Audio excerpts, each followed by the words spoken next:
हाँ जी, तो आज का जो हमारा टॉपिक है that is surface current density and its use to find the difference in magnetic field over the two surfaces of a sheet.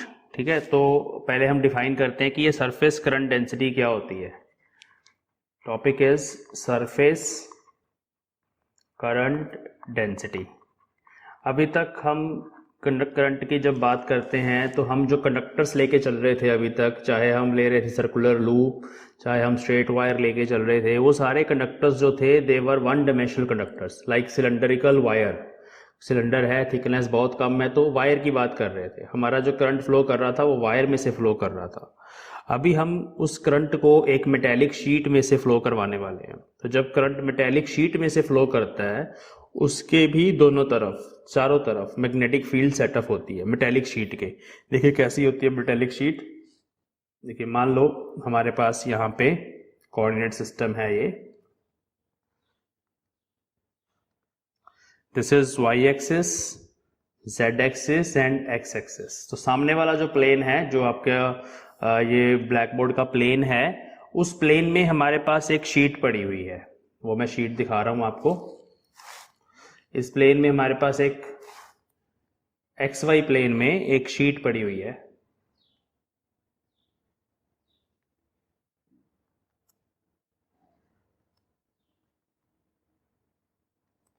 इस शीट की कुछ थिकनेस है जो पीछे की तरफ बनाई मैंने,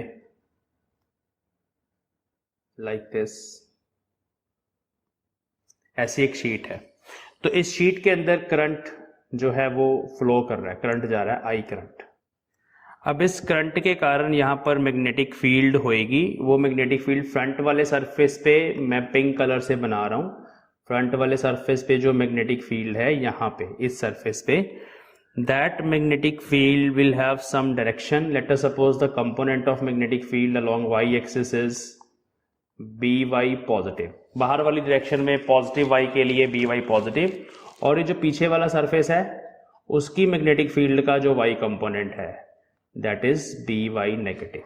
अब अगर आप इन दोनों मैग्नेटिक फील्ड्स में डिफरेंस निकालना चाहते हैं कि कहाँ पे फील्ड स्ट्रांग है, कहाँ पे वीक है, तो उसके लिए हम सरफेस करंट डेंसिटी को यूज करते हैं। बेसिकली शीट के चारों तरफ मैग्नेटिक फील्ड है, उसका कुछ पैटर्न है, हम सिर्फ वाई कंपोनेंट का डिफरेंस कैलकुलेट करना भी इसमें सीखेंगे। तो सबसे पहले हम डिफाइन करते हैं सरफेस करंट डेंसिटी कैसे लिखी जाती है। ठीक है, देखिए करंट डेंसिटी की बात करते हैं। करंट डेंसिटी, करंट डेंसिटी को जे वेक्टर से लिखा जाता है, जे वेक्टर से, एंड इट इज करंट पर यूनिट एरिया। कौन सा area? Area must be parallel to the direction of current. Area vector must be parallel. ऐसे करते हैं, area should be perpendicular to the flow of current. ये वो वाला एरिया होता है यहाँ पे। ठीक है, तो this is J vector, definition of J vector. Now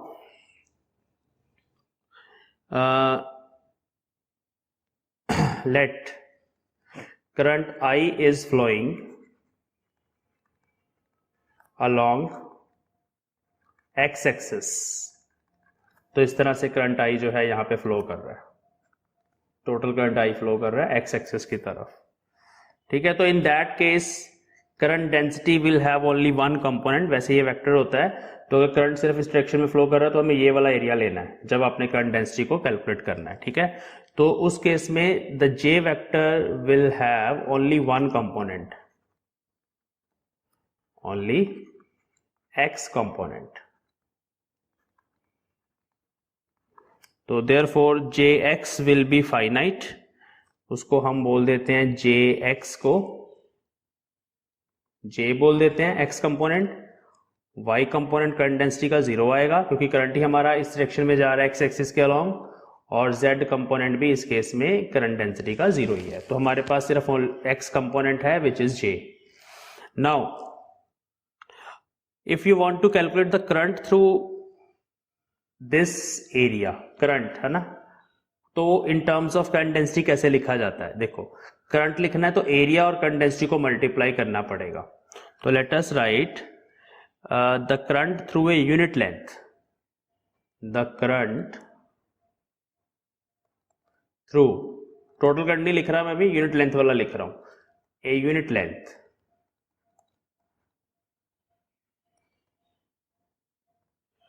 of sheet. मैं आपको शो करके दिखाता हूं यूनिट लेंथ कैसे बनेगी। यहां पे देखिए, यहां पे इस तरह से मैंने एक लेंथ ले ली, unit length L is equal to 1, लेकिन पीछे की तरफ थिकनेस तो रहेगी, वो T के बराबर है। जो यहाँ पे थिकनेस T है वही थिकनेस है। और दिस, तो this is the current through an area of unit length.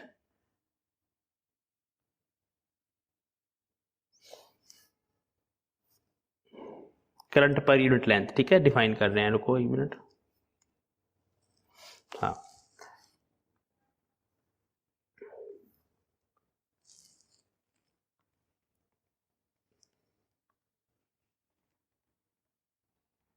ठीक है। तो current is calculated along Y axis. तो वो देखते हैं कैसे लिखा जाएगा। देखिए, करंट आई यू से लिखेंगे, यूनिट लेंथ के थ्रू कर रहे हैं ना, तो आई यू से डिफाइन कर लेते हैं। टोटल करंट आई है, but this is different, this current is only through this small area. तो करंट लिखने के लिए करंट डेंसिटी को एरिया से मल्टीप्लाई करना होगा। तो करंट डेंसिटी तो जे ही है, और एरिया देखे क्या है, एरिया है टी इंटू वन। पहले ऐसे लिखेंगे टी इंटू वन, तो this is J into T. तो this I U is called current पर यूनिट लेंथ और सरफेस करंट डेंसिटी। इसी को बोला जाता है surface current density. Current density नहीं है ये, सरफेस करंट डेंसिटी है। तो it is related to current density by equation 1। तो it is related to J by equation I U is equal to J times T. तो अब इसके अगर हमें यूनिट्स लिखने हैं, basically it is current through this unit length. तो इस SI unit of surface current density is ampere per metre, क्योंकि करंट पर लेंथ है ना, तो एम्पेयर पर मीटर, ये आपको याद रखना है। तो this is the definition of surface current density, ठीक है। तो सरफेस करंट डेंसिटी का भी यूज देखना है, पहले ये डेफिनेशन है। एक एग्जांपल से समझते हैं। और मान ले हमारे पास एक सिलेंड्रिकल वायर है, सिलेंड्रिकल वायर में से करंट जा रहा है 2 एम्पेयर, इसकी रेडियस है r is equal to 1 metre, ठीक है। तो अब यहाँ पे दो चीजें फाइंड करी जा सकती हैं। दिस इज करंट, अगर आपको बोला जाए करंट डेंसिटी फाइंड करो, दिस इज करंट डेंसिटी, तो current density J will be current पर यूनिट एरिया। तो करंट इज 2 एम्पेयर्स, यहां मैं एरिया लिख देता हूं, और area is pi R square. तो 2r is 1, 2 by pi ampere per metre square, ये यूनिट हो गया करंट डेंसिटी का। और अगर आपको बोला जाए सरफेस करंट डेंसिटी फाइंड करो, तो उसको IU से डिनोट करना है। सरफेस करंट डेंसिटी का मतलब है करंट पर यूनिट लेंथ, ठीक है। Surface current density is current पर यूनिट लेंथ। इस सरफेस पे कितना करंट है ये वो होता है। तो वो कैसे कैलकुलेट होगा, करंट को ही आप अगर सरकमफ्रेंस से डिवाइड कर दें, 2 पाई आर से डिवाइड कर दें, तो ये हमारे पास बन जाएगा 2 एम्पेयर डिवाइड बाय 2 पाई, 2 से 2 कट गया, A by pi ampere per metre. तो याद रखना surface current density is something different. ये हमें बताता है कि सरफेस पे कितना करंट डिस्ट्रीब्यूटेड है पर यूनिट लेंथ। और अगर हम बात करें करंट डेंसिटी की, दैट इज करंट पर यूनिट एरिया। एक और एग्जांपल देखना, मान लो इस तरह की हमारे पास एक मेटल की क्यूब है, क्यूबॉइड है, इसकी ये लेंथ है 2 metre, this is half metre, and let us suppose this is 1/3 metre, ठीक है। तो ये हमारे पास अभी एक क्यूबॉइड सा पड़ा हुआ है। अब इसके अंदर से ऐसे परपेंडिकुलर डायरेक्शन में करंट जा रहा है, लेट अस सपोज 4 एम्पेयर का। तो अब हमें क्या क्या निकालना है, देखो ये जो सरफेस करंट डेंसिटी है ना, अलग अलग सरफेसेस के अलॉन्ग होती है। देखो अगर मैं वाई एक्सिस की तरफ देखूं तो ये लेंथ है मेरे पास, और अगर मैं इधर देखूं ये वाली थिकनेस लेके चलूं तो 1/2 है। तो अगर आप IU डिफाइन करो, तो I U along Y axis different होगा,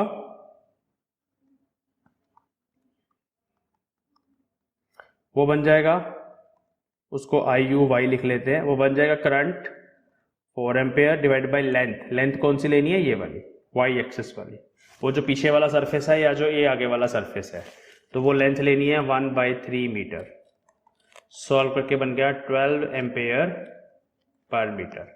और ऐसे ही ये जेड एक्सिस वाली है, ठीक है, 1/2, तो I U along Z axis will be different here. I U Z will be 4 ampere per unit length, length is 1/2। इसका यूज देखना, भी आगे जाके इसका यूज आएगा, ये मैग्नेटिक फील्ड के डिफरेंसेस कैलकुलेट करने के काम आती है दोनों सरफेसेस पे। 8 एम्पेयर पर मीटर, तो दिस इज करंट पर unit length in these two directions.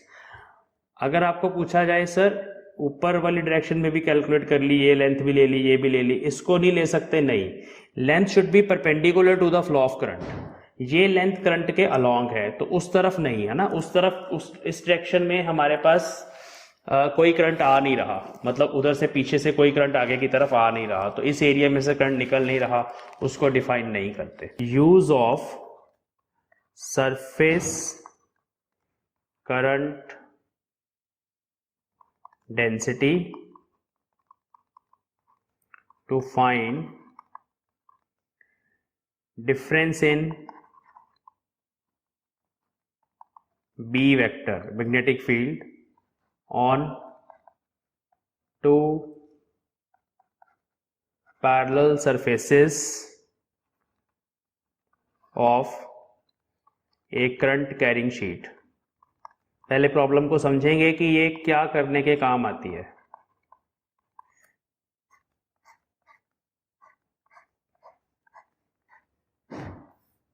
देखिए, जैसे मान लो ये हमारे पास एक शीट है, इसमें से करंट पास कर रहा है आई करंट, ठीक है, चारों तरफ से ऊपर नीचे से आई करंट पास कर रहा है। तो इस केस में इस सरफेस पे मैग्नेटिक फील्ड कुछ डिफरेंट होगी, B1, नीचे वाले सरफेस पे B2, फ्रंट वाले सरफेस पे कुछ डिफरेंट होगी B3। एक पीछे सरफेस है, उसको मैं इस कलर से बना देता हूँ, ठीक है, ये जो पीछे वाला सरफेस है वहाँ पे मैग्नेटिक फील्ड डिफरेंट होगी B4। हाँ, एक आगे वाला सरफेस है, एक ये सरफेस है, यहाँ पे मैग्नेटिक फील्ड्स नहीं होंगी क्योंकि एक्सिस ऑफ कंडक्टर पे मैग्नेटिक फील्ड 0 होती है। बाकी जो सरफेसेस हैं, ये सिलेंड्रिकल कंडक्टर नहीं है, अब हमारे पास देख लो क्यूबॉइड जैसा कंडक्टर है कंडक्टर ही है बेसिकली, शीट मान लो इसको। तो हमें इन मैग्नेटिक फील्ड के डिफरेंसेस को कैलकुलेट करना सीखना है, मतलब B1 और B2 क्या बराबर है या उनमें कुछ डिफरेंस है, क्या वो अलग अलग है, या है तो कितना डिफरेंस है। ऐसे ही क्या B4 जो पीछे वाले सरफेस में मैग्नेटिक फील्ड है और जो आगे वाले सरफेस में मैग्नेटिक फील्ड है जिसको मैंने अभी शेड किया, क्या वो सेम है या डिफरेंट है। इस प्रॉब्लम को सॉल्व करने के लिए हम सरफेस करंट डेंसिटी को यूज करते हैं। तो देखना कैसे करना है।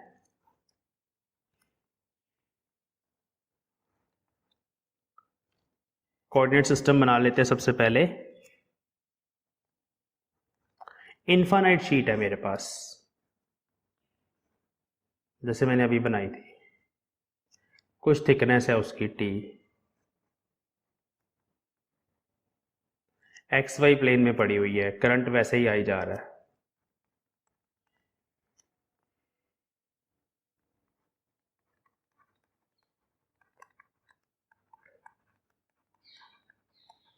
आपने डायग्राम में ऐसे सब कुछ लिख देना है, current is along X axis.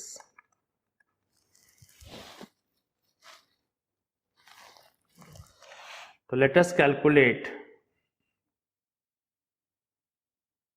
Curl of magnetic field या circulation of magnetic field for a loop. यहाँ पे मैंने एक लूप बना ली, क्लोज लूप। उस लूप का नाम रख लिया हमने A, B, C और D। This is the name of this loop, और this loop is parallel to YZ plane and perpendicular to flow of current, flow of current। तो we have considered this loop. Now we will find the close line integral of magnetic field B vector. यहाँ पे हर जगह magnetic field है इसके around. ठीक है, ये front वाले सरफेस पे है ये वाली लाइन बैक वाले सरफेस पे है, ये ऊपर मतलब उसके अंदर है दोनों लाइन. ठीक है, बट ये बैक वाले सरफेस पे है, ये फ्रंट वाले सरफेस है. फ्रंट वाला सरफेस ये जो आपको नजर आ रहा है, ये BC पाथ उसके ऊपर है और DA पाथ पीछे वाले सरफेस के ऊपर है. इस चीज को ऐसे समझेंगे. अब हम इसको इंटीग्रेट करेंगे ABCD इस पाथ के अलॉन्ग. ठीक है, we need to find the close line integral of magnetic field over this path. वो हम जो एम्पेयर सर्कुलर लॉ लगाते हैं ना, वहां से हम इसको कैलकुलेट करेंगे. तो लेट अस कैलकुलेट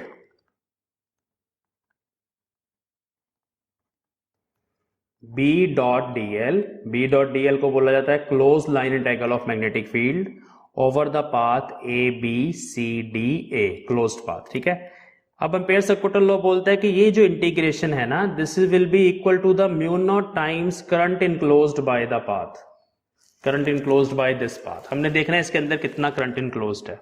पहले इसको खोल लेते हैं. इस इंटीग्रेशन को हम ऐसे लिख सकते हैं A to B dot DL plus B to C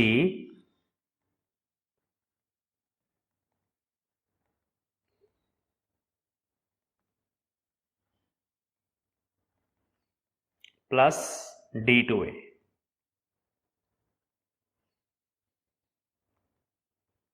तो इस तरह से हमने इस क्लोज पाथ को 4 ओपन पाथ्स में, ये जो स्ट्रेट लाइन पाथ्स हैं उनमें तोड़ लिया इसको. ठीक है, तो this is equal to mu naught times current enclosed, equation 1.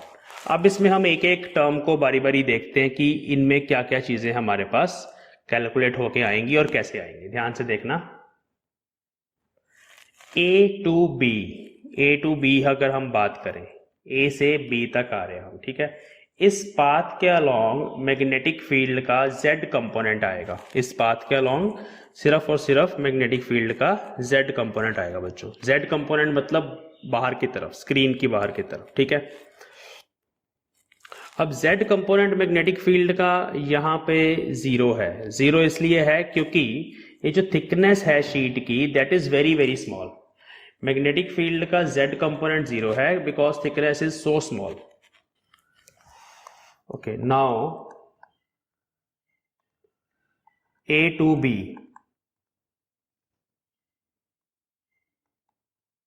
B dot DL, इसको सॉल्व करना. देखो डॉट प्रोडक्ट है ना मैग्नेटिक फील्ड के, मान लो तीनों कंपोनेंट्स हैं, but now DL is from A to B. तो मैग्नेटिक फील्ड का वही वाला कंपोनेंट यहाँ पे सरवाइव करेगा डॉट प्रोडक्ट में जो A से B की तरफ है, मतलब Z कंपोनेंट. इसको हम ऐसे लिख सकते हैं BZ DL A to B. BZ will be constant, ये बाहर आ जाएगा. DL की integration A to B, this will approach to 0. Why? Because thickness T is taken very very small. Sheet है, क्यूबॉइड नहीं है, शीट है, थिन शीट है, उस केस में T अप्रोचेस टू 0. देयरफॉर ठीक है, T अप्रोचेस टू 0, इसलिए ये वाला पार्ट 0 है. ऐसे ही अगर हम CD पाथ की बात करें, CD के अलोंग सेम, उसके लिए CD के अलोंग B डॉट DL को सॉल्व करना है. उसमें भी C to D Z component ही आएगा, but now negative Z component. अंदर की डायरेक्शन में गए ना हम, उस वजह से तो नेगेटिव लगा लो, चाहे यहां बाहर माइनस लगा लो, बात वही है. Z component of magnetic field जो है वो बाहर की तरफ भी होगा, पीछे की तरफ भी होगा, तो BZ नेगेटिव लिख दिया इसको. बाकी ये भी 0 ही आएगा. वो भी इसलिए बिकॉज DL की जो इंटीग्रेशन है वो T के बराबर है एंड T अप्रोचेस टू 0. ये रीजन लिखना है. तो 2 इंटीग्रेशन इसमें से 0 है, बाकी 2 सॉल्व करेंगे. B टू C, B से लेके C तक आ रहे हैं अभी हम, उसकी लेंथ L मानी हुई है हमने इस लूप की. तो नाउ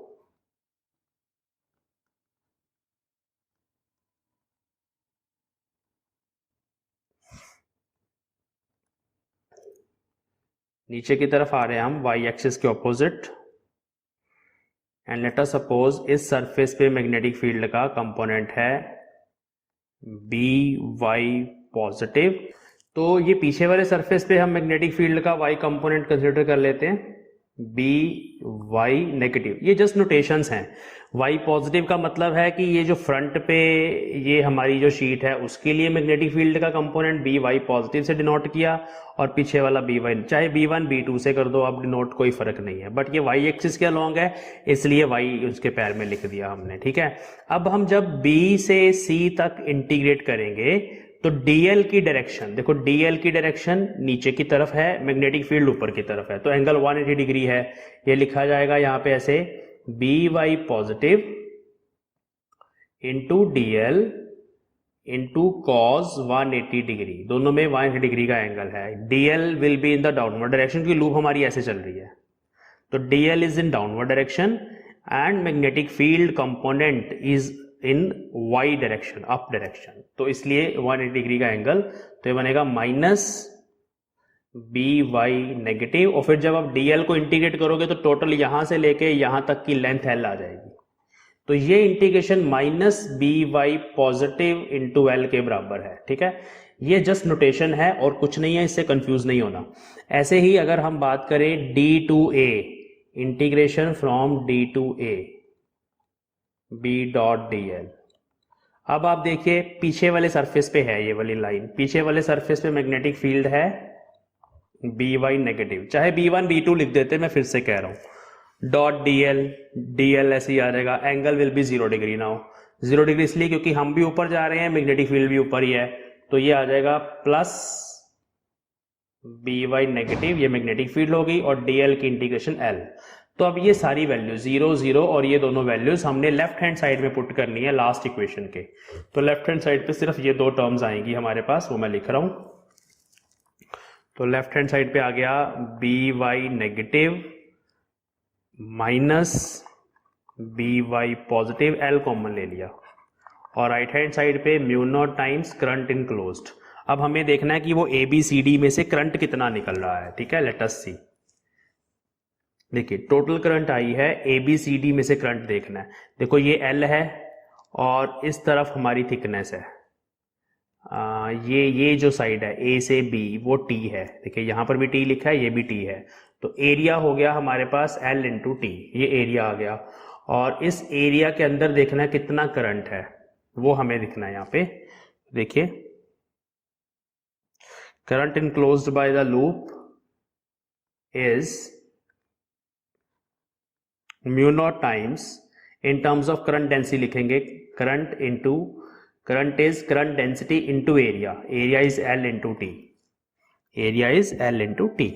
अब यहां पे J और T को मैं आपस में कंबाइन कर रहा हूं, J और T मैंने अभी प्रूव किया कि वो IU होता है ना, surface current density into L, तो ये इक्वेशन बन गई मेरे पास। इस इक्वेशन में हम इस L के साथ इस L को कैंसिल कर सकते हैं, ये L वही है, ठीक है, तो देखो डिफरेंस आ गया, B Y negative minus B Y positive, the difference in magnetic field at the two surfaces of sheet is mu naught times surface current density. This is what? Surface current density. Okay. So this gives difference in B vector at two surfaces, parallel surfaces of a current carrying sheet. तो ये हमारा topic यहाँ पे आज finish होता है। तो सबसे इम्पॉर्टेंट जो इस टॉपिक में पूछा जाएगा, एक तो सरफेस करंट डेंसिटी को डिफाइन करो, इट इज करंट पर unit length, in terms of current density इसको एक्सप्रेस करो, तो IU is J times thickness, ये एक्सप्रेशन सारे याद रखने हैं, ये भी इसका फॉर्मूला है, और करंट पर यूनिट लेंथ ये भी इसका फॉर्मूला है। T और L दोनों डिफरेंट होंगे, T जो है अगर आपने इसको T माना है तो L उसके परपेंडिकुलर वाला होगा, ठीक है, ये करंट I आ रहा है, और यहाँ पे J जो है that is defined as I upon LT। अब तुम्हारी इच्छा है कि अगर तुम J के साथ L को ले जाओ, उधर J इंटू L ले जाओ, मतलब ये ले जाओ, ठीक है, तो फिर आपके पास I बाई टी आ जाएगा। तो इस सरफेस की करंट डेंसिटी निकली, ऊपर वाले सरफेस की, पूरा बना देते हैं। एक तो ये सरफेस हो गया, सरफेस 1, यहाँ पे मान लो IU1 है, और एक ये सामने वाला फ्रंट वाला सरफेस हो गया जिसपे मान लो IU2 है। तो आप कौन से सरफेस पे निकालना चाहते हो वो इंपॉर्टेंट है ना।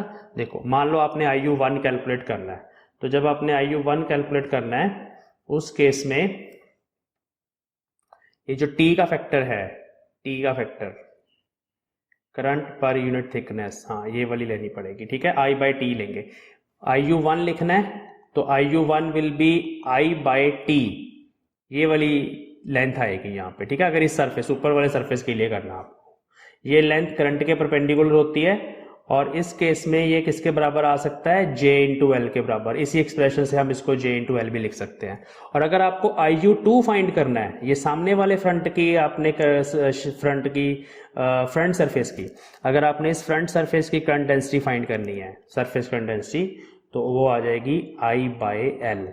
ये डायग्राम से देखो, I इस डायरेक्शन में, L उसके परपेंडिकुलर वाला, और इन टर्म्स ऑफ J अगर एक्सप्रेस करना उसको तो वो J इंटू टी बनेगा फ्रॉम दिस एक्सप्रेशन। तो इस तरह से दो सरफेस करंट डेंसिटीज हम यहाँ पे डिफाइन कर सकते हैं। तीसरा सरफेस जो ये वाला है जिसमें से करंट पास ही कर रहा है, उसके लिए सरफेस करंट डेंसिटी डिफाइन नहीं होता, याद रखना। इसके लिए IU3 जो है दैट विल बी 0। तो ये सरफेस करंट डेंसिटी का कॉन्सेप्ट समझा, और फिर हम मैग्नेटिक फील्ड के डिफरेंसेस कैसे कैलकुलेट कर सकते हैं with the help of this expression.